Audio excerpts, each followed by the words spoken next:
today.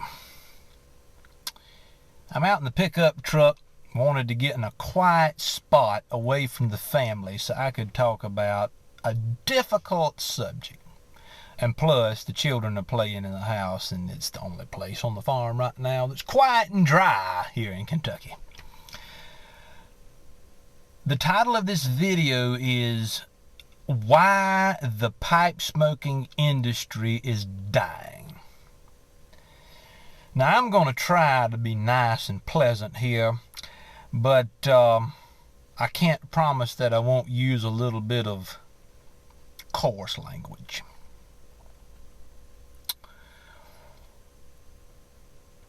I just got off the phone with the tobacco license representative that works for the government here in Kentucky. And I wanted to know what was required. This is the person I have to please to get a Kentucky tobacco license. This is the person you tell stuff to, that you send the application to. The supervisor of the department. And apparently, the pipe cottage does not qualify for a retail license in Kentucky. I have to have a distributor license. And that's not really the problem. The problem is the government here in this state is requiring me to list the name, address, phone number, email address of each and every person we sell product to. And every year I would have to renew that license and once again tell the government the private contact information and the private information of anybody who buys from us. I said no. I said, why do you need this information? I said, is it just because you're sure you can get your money? And this person told me, yes, that's right. I said, well, can you tell me exactly all the different ways you're going to use this information from my customer base? She said, well, we are a government entity and we are not required to tell you that information. I said, okay. Well, that violates anything I understand about American liberty and American freedom. And I told this person, I said, I despise government. I despise taxes on products that are astronomically high. Taxes, for the most part, are legalized theft. And so I told her, I said, well, I'm going to revisit whether I want to even do business in the state of Kentucky. And she said, well, maybe we need to assess you. Maybe you've done business here before, sold products to people in our state, and we have not collected the proper taxes. Maybe we need to assess you. So not only is this government official not giving me the answers that I need to properly apply and receive a tobacco retail license, she's threatening me to assess the quality of my business and to assess whether the state of Kentucky has received its money. I call bullshit. I had a comment from a viewer on one of my recent videos that said the reason that the pipe brick and mortar business has nearly vanished in this country is because of government regulation. I believe that to be 100% the truth.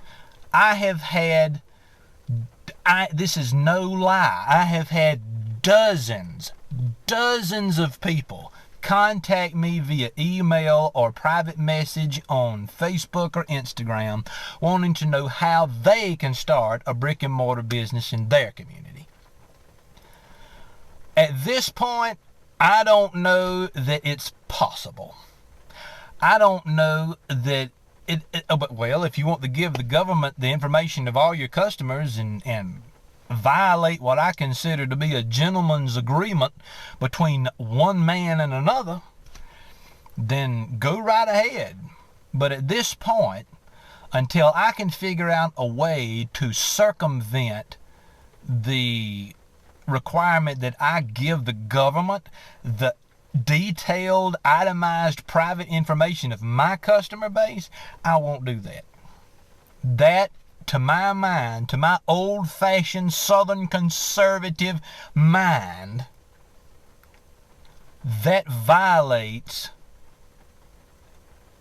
everything I know about what it means to be a gentleman.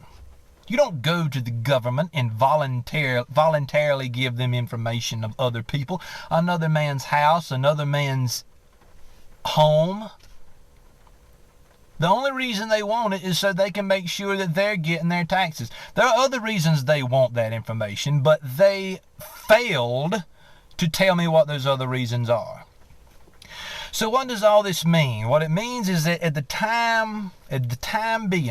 time being, I am not going to open up a pipe and tobacco business in Kentucky.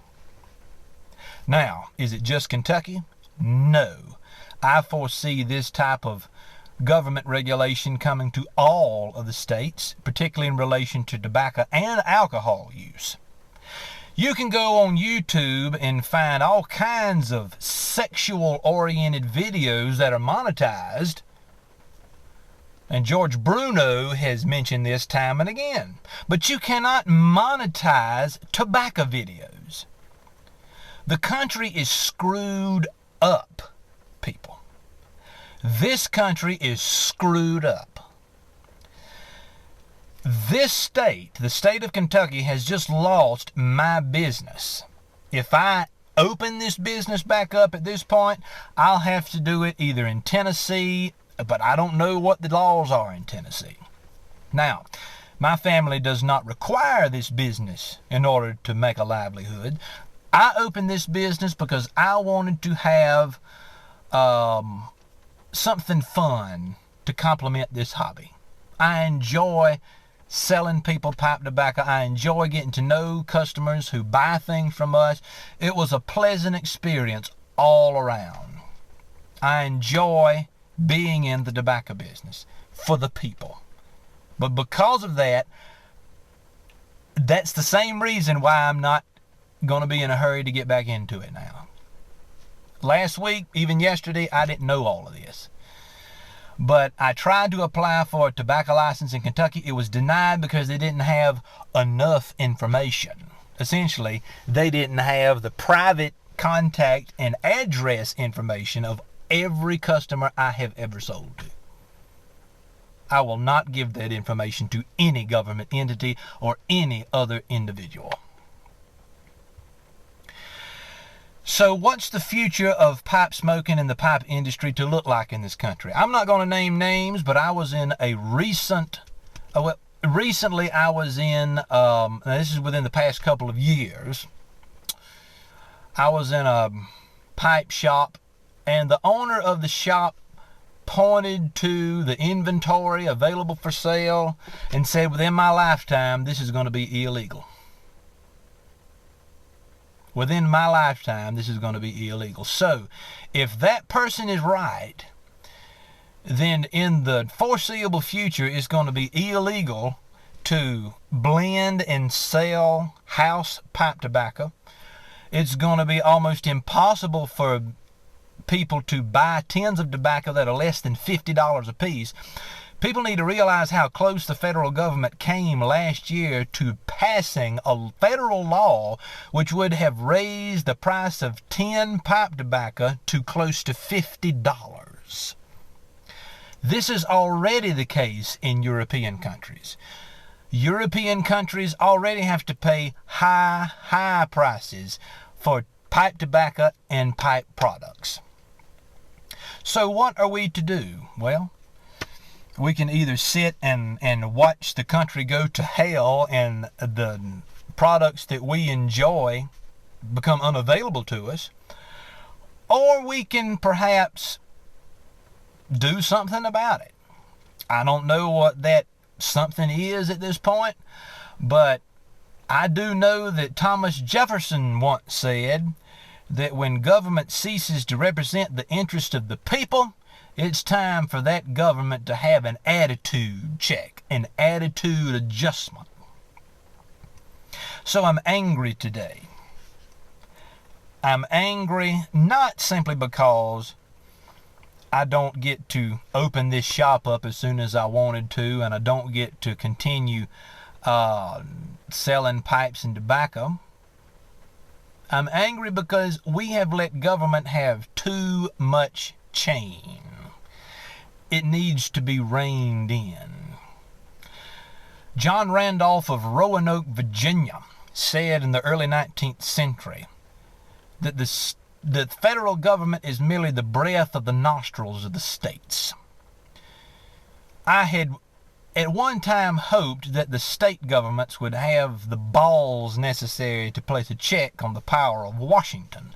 But now I'm starting to see that even our American state governments are money hungry. They are money hungry.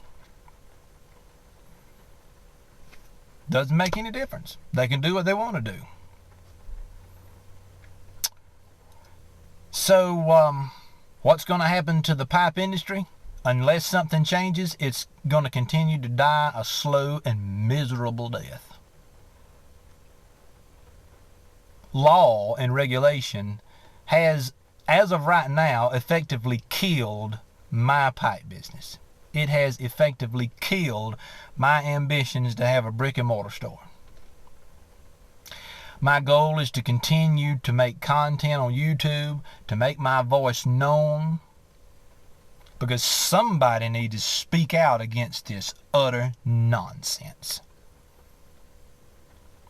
As long as the powers that be allow us to speak out. Give me liberty or give me death. Patrick Henry, great Virginian, great American. Where are the Patrick Henrys now? Where are the people who will stand up for what is absolutely right and take risks? Maybe there are not as many true Americans left as what I once thought. But at the end of the day, my pipe is going to be filled with good tobacco. It's going to be lit, and I'm going to enjoy myself. I'll get it however I have to. Stock up on your favorite blends. That's another thing you can do. Mutton Chop Piper put a video out about this after McClellan shut down. And his whole point was, if you want to keep your favorite blends around, you better stock up on them now. I think that remains true today. There's going to come a time when many, many people are not going to buy pipe tobacco because of government regulation. But it's not just pipe tobacco. There's going to come a time when people are not able to survive economically. They're not able to create small businesses and build a dream for themselves because of American government regulation. It's a shame and a disgrace. Are we worthy of the American tradition of liberty? The tradition of 1776. Are we any longer worthy of the traditions to which we are heir? Think about it.